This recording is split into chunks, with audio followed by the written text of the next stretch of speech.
No notes? No notes. No notes! No notes. No notes! No notes. It's perfect.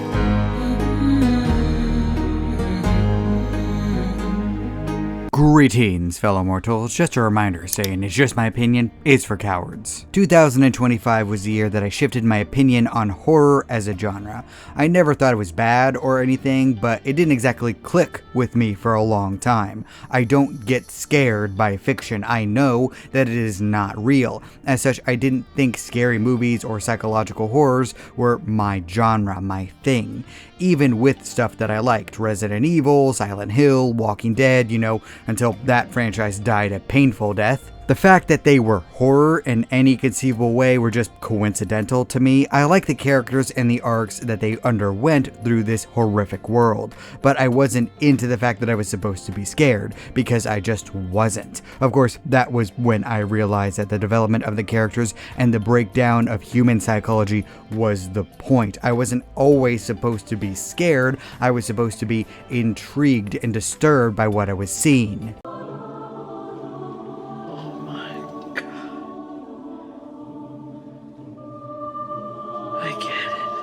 The excellent Sinners and Weapons movies were what made me realize my mistaken mindset, allowing me to reevaluate the genre and appreciate it significantly more. I think I enjoyed Iron Lung so much at the beginning of the year because I understood what it was trying to achieve, and I can say the same thing for Obsession, which might be one of the most unnerving experiences I have ever had in the theater. Not scary, like I said, I just don't get scared by things that I know aren't real, more disturbed by what I was watching and the implications involved with everything. All because the main character was into a girl and couldn't admit it because he was too much of a coward and because he refused to move on from her.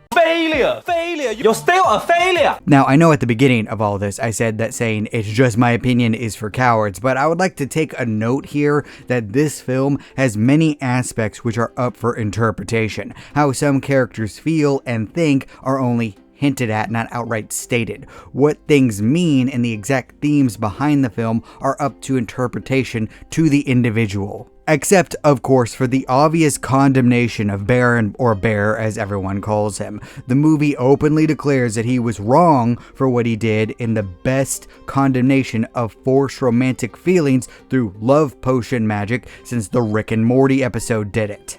Boy, Morty, I really Cronenberg'd the world up, didn't I? You got a whole planet of Cronenbergs walking around down there, Morty. The fact that he resorted to a stupid wish when he had plenty of opportunities to ask Nikki out, concluding with her outright asking if he has feelings for her in an obvious attempt to connect with him, is pretty pathetic and evil on his part. Even if he didn't know that the wish would actually work, the fact that he had an in and still resorted to even the idea of brainwashing someone was outright evil. This fact is made very apparent by how broken and deranged Wish Nikki is compared to the original Nikki, who is shown to hate how her free will has been stripped away from her. In a way, Baron's wish is not only SA, thanks YouTube for not letting me say the real word by the way, but murder, because he is effectively stripping Nikki of everything that she was, is, and ever could be by using his wish this way. She is no longer Nikki, he is taking that from her. He's taking her identity in every conceivable way, so this is the greatest of all crimes. They put you in jail right away. No trial, no nothing. And the interpretation aspect comes from the reasons behind Bear's hesitation. Fear of being rejected, fear of losing his friend group, fear of losing his job, fear of loneliness in general, and that pulse of loneliness is the key here. In 2026, the best horror films I've seen are Iron Lung, Obsession, and Backrooms. And what do all of these films have in common? An overwhelming sense of solitude and terror of being alone that I have ever seen in movies, which makes perfect sense considering the 2020 COVID lockdowns and later restrictions which continued to plague the world all the way up until 2023 in some ways, scarring everyone completely and making them feel as isolated as they have ever been. And I I maintain that the COVID era broke people and modern society as a whole. People have not been the same since then. Social development has been stunted and regressed. Communication was ruined despite having many more means to do so. Dating and relationships plummeted even more than beforehand. We are seeing the consequences now of people not being able to connect with each other on a human level on a day-to-day basis, and the fear of losing what you already have is probably at an all-time high. We live in the single most isolated time period in human history when it comes to connecting with your neighbor. Making new friends as an adult was already difficult, but this became even more true after COVID. This is especially true in terms of dating, because dating apps are ungodly levels of terrible. Bar culture is basically gone, and what is left of it is pretty awful, considering the only thing that I see from it are TikToks of women making fun of men that approach them. Dating at the workplace can be a minefield at this point. Really, the best way to find someone to date is to go to some sort of event involving something you're interested in and hope you get lucky. And even then, you probably won't find anyone. It's basically like a shot in the dark. I'm just saying. All of this is to say that Bear's situation and fear is very understandable. He has a group of close friends. He has a job that he likes. He's doing pretty okay for himself and isn't miserable at all times, when he's not thinking about Nikki. Bear has a lot to lose in his mind. If Nikki says no to going out with him, his entire world could get pretty awkward at the very least. His friend group could break apart. He might need to get a new job. He'd be all alone for a risk that he wasn't exactly sure about, at least beforehand, up until the point where Nikki confronts him and he chickens out to make the wish. He's completely understandable as a character before that. You're empathetic to him. You understand him because everyone has been in this type of situation at some point. Even I have. The difference is that we don't do the worst thing imaginable because of how you're feeling. You just adult up, ask the other person if you want to hang out, and deal with the consequences. Don't be Bear. You suck.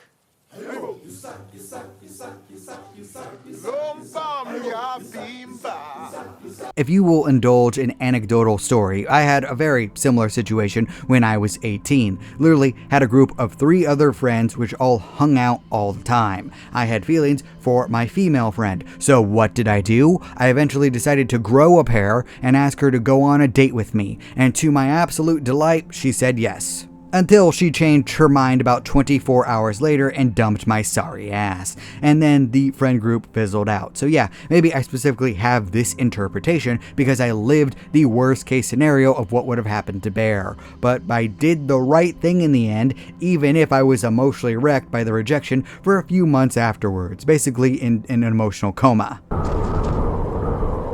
Well, this sucks. But 'tis life. Better to have loved and lost than never to have loved at all. And as I've separated myself from that incident through the course of time, I have gotten over it and can laugh at that depressed little SOB from 10 years ago. Because he thought that he knew what love was. He thought he understood everything. But that is the thing. Before you actually start dating someone, you don't actually love them for them as a romantic partner. You love the idea you have of them in your head, which is fine at the start before you begin dating them, because that's the thing with everyone. Everyone experiences that. You see someone, you see what they present to the world, and you think you want to be with that person. That is how all courtship goes. The problem is when you take that idea in your head and force that onto the person, not letting them actually be themselves. It's basically like chaining someone up in your basement.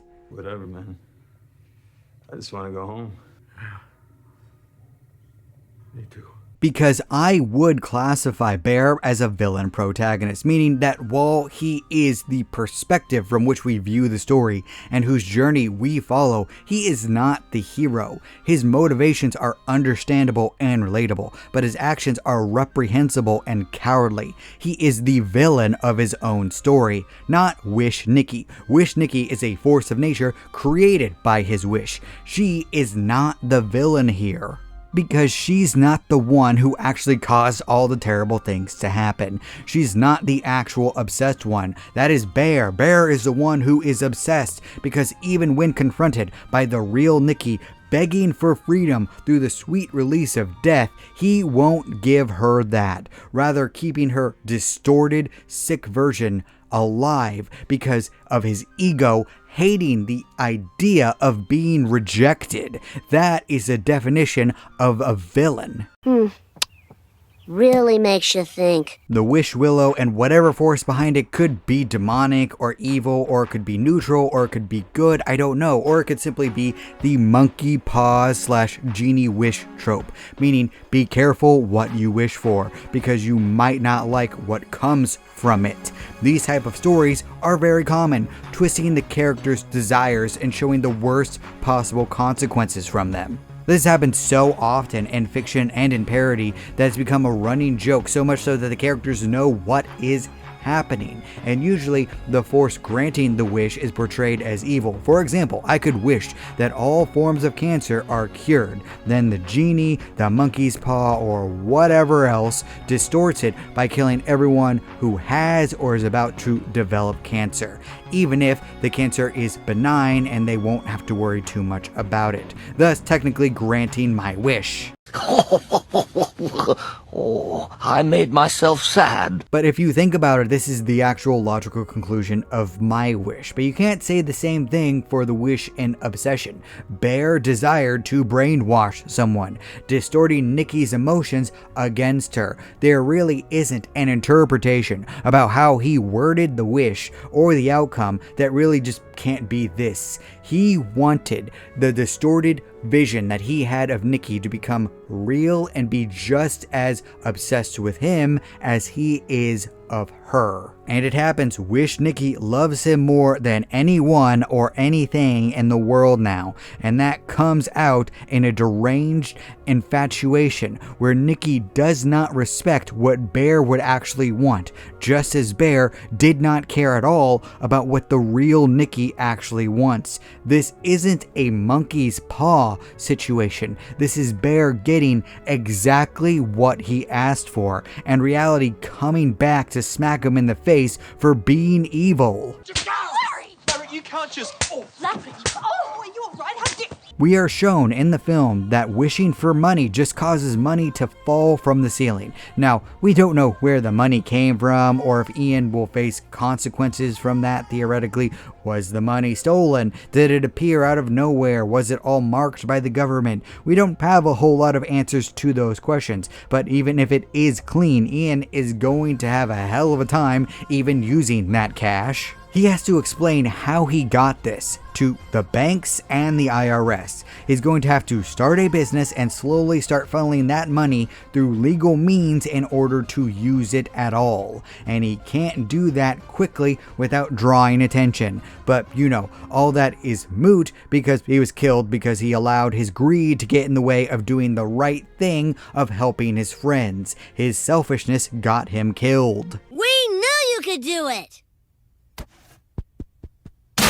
And to be fair, Bear is the one ultimately responsible for everything that happened. He made the horrific wish. The idea of no longer having to worry about money or survival is the most common concept anyone could conceive. Part of me doesn't blame Ian all that much, considering that he seemed skeptical of the wish to begin with. But Ian still had an underlying selfishness just like with Bear, which led to the disastrous outcome of Sarah and Ian being killed, of Bear flatlining himself, and a freed Nikki being left traumatized and left to pick up the pieces.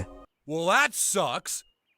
Well, obviously not a perfect person because no one is. Nikki herself didn't do anything truly wrong. She's just a woman in her early 20s living her life. Her greatest crimes are having a casual relationship with Ian consensually, doing ecstasy, and maybe lying to Sarah about having feelings for Bear, maybe, I don't know, on that last one. And that's the greatest tragedy of the situation. It is heavily hinted that both Sarah and Nikki were attracted to Bear. This wish was the single biggest waste of wishes in the history of wishes. Nikki didn't just let him have an open layup or a free throw. She set up a ladder for him under the hoop and is drastically pointing at him, begging to take the hints.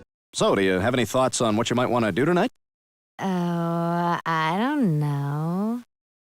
Despite seemingly taking the antagonistic role, with Wish Nikki being the tool which technically caused all the chaos, Nikki was the victim of Bear. She was already hinted at having a few mental health issues, but who doesn't? And Bear took that and made that who she was. Her free will was stripped away from her, and even when Bear was trying to undo everything, he wasn't doing anything for her sake. He was doing it for himself. Even in the end, he didn't respect her wish of being the one who died. He chose to end himself, leaving Nikki, like almost all victims of this type of scenario, as the person who has to pick up the pieces and live with the trauma of what happened. This is fine. I'm okay with the events that are unfolding currently. This is a story about how a man's cowardice and selfishness ruined the lives of everyone around him. Ian and Sarah were killed, and Nikki will probably be blamed for everything in what probably is one of the most downer endings I have seen in a while. Nothing good came from this. Even if Nikki doesn't go to jail for the rest of her life for basically killing everyone against her will, she's going to be scarred until her dying days. It's actually depressing because this is the reality of what happens in this type of scenario. While somewhat allegorical, over the top, and mystical, Obsession is surprisingly grounded in the rules of reality. This is the life that a lot of victims experience, that they have to live with what happened, to put the pieces together, and the consequences aren't put on anyone else.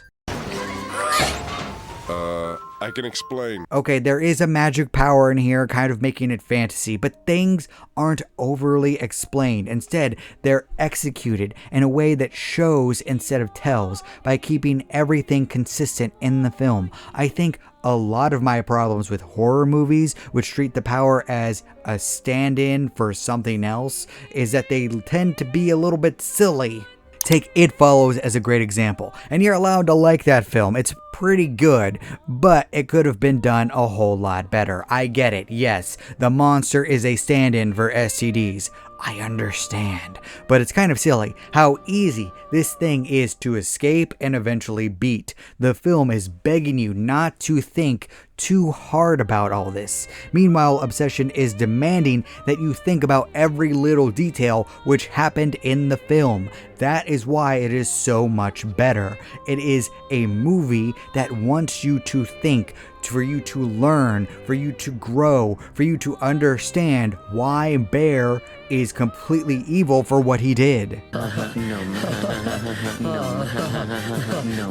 Obsession sticks with you even when you want to turn it off. You're supposed to feel uncomfortable and disgusted long after seeing the film. Some criticism of the film that I've seen is that the female characters aren't really given a choice or agency of their own. Really, only the male characters get to make any sort of real decision. And yes, that's the point. The act of evil men literally strip agency away from other people. You're supposed to hate that, feel sickened by how pathetic Bear is for being such a coward when he was only a single yes away from getting what he wanted. Instead, he'd rather use his wish like he's a third grader blowing on a dandelion, hoping that his crush likes him back. Just ask her out. That way, she can either say yes or no, and you can move on with your life. It's not that complicated, but he had to make it complicated,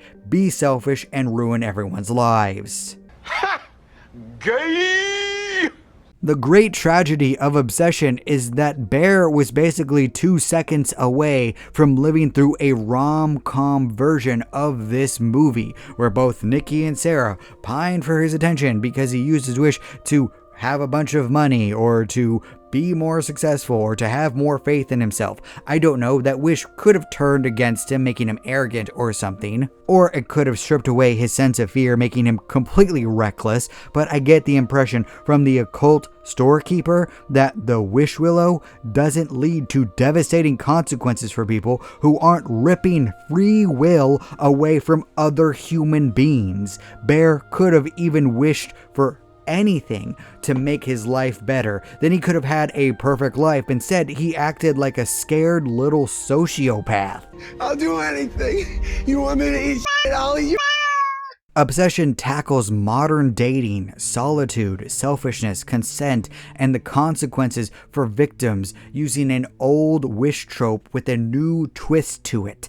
The gift giver isn't evil. The person making the wish is doing an evil act, and he ruins absolutely everything. Its internal logic, consistent characters, critique of the modern world, fear of solitude, and undeniable themes make it one of the best films of the year thus far. At the very least, I will say that it is my favorite film of 2026 that wasn't inspired by a book or a video game. This is completely original, and I loved it.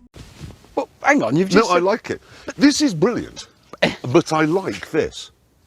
The only real criticisms that I've seen is that this film is a bit too intense, depressing, and harsh, but it's why it resonates with so many people. It's why it grew more popular with each passing day and earned over 100 times its budget back. In fact, this has to be the biggest critique of toxic men's approach to dating that I have ever seen, where they treat women as an object. This lands firmly on one side of the debate. There's not really any room for interpretation on that matter. It condemns Bear. Bear is the bad person, and yet the film makes people feel so uncomfortable that no one wants to claim its brilliance. But that's the important thing about art, is that it resonates with you, that it sticks with you, that it makes you think, makes you want to grow. This is a low-budget passion project with a purpose and a story that the director wanted to tell. It is borderline perfect, and it makes me grateful that I embraced the horror genre last year, because there are so many unique stories that can be told this way. And being upset about a downer ending in a horror film is like being upset about a shootout in a western or a heroic pose in a superhero movie. Know what you're going into. I knew all this before I was even a fan. I mean, I still watched Saw or Final Destination. You knew that things weren't exactly going to work out well.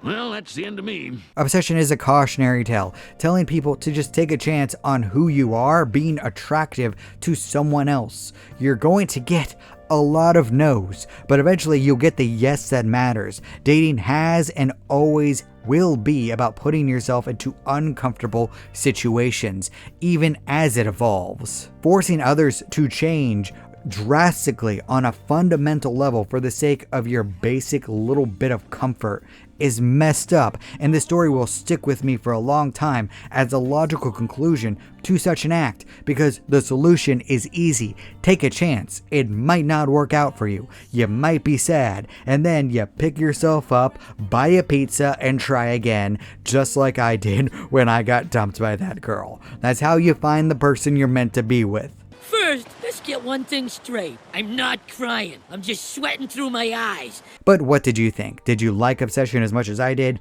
Did you hate it? Did this movie bring any bad memories of dating up to the surface for you? Please leave a comment down below. I'd love to hear your thoughts. And remember, if you disagree with everything I have to say, that is perfectly fine. After all, everyone is entitled to their objectively wrong opinion. Perfect. Everything, down to the last minute details.